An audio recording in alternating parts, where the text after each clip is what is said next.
An album quilt is essentially a fabric version of a fad of the day, which was the friendship album, which was a blank book kept by young girls, and they would ask friends and family to each sign a page and date it, and perhaps a little quote was added or a little verse of poetry, and sometimes a drawing or a little watercolor would accompany it.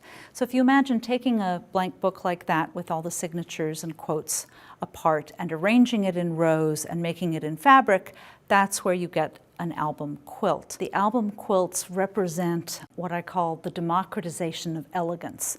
In the applique quilts that are from the first third of the century, we see very elegant and refined quilts being made mostly by the gentry, the most wealthy class of women who could afford these very expensive fabrics and who had a lot of leisure time to create these large and elaborately constructed quilts.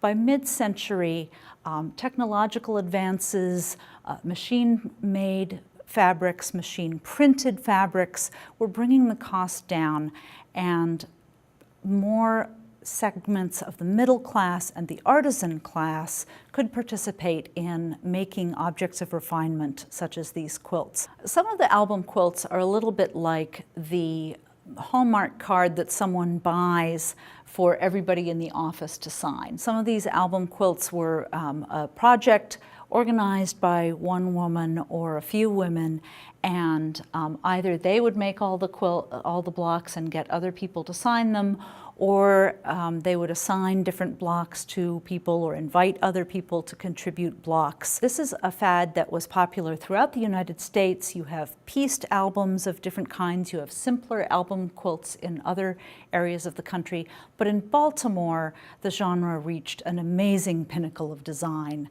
that you see in the album quilts here in the exhibit. An interesting aspect of the Baltimore albums is the extent to which they represent community ties and community organizations, and that includes the participation of men. The men would most likely not have stitched these blocks, but they signed many of them. And when you look at who those people are, they often are the husbands and brothers of the women who are stitching it. So when you look at the album quilts, it's no longer a purely female production and representation of the female community. It also involves the men in the community. In Baltimore album quilt studies, there are three major design styles that have been identified and that get referred to by people studying these quilts.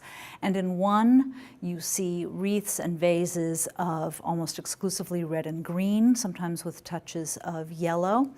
And in another, you have extremely elaborate blocks composed of often over 100 pieces, which may depict neoclassical designs like a harp or a lyre, the American eagle, buildings such as the U.S. Capitol or the Baltimore-Washington Monument.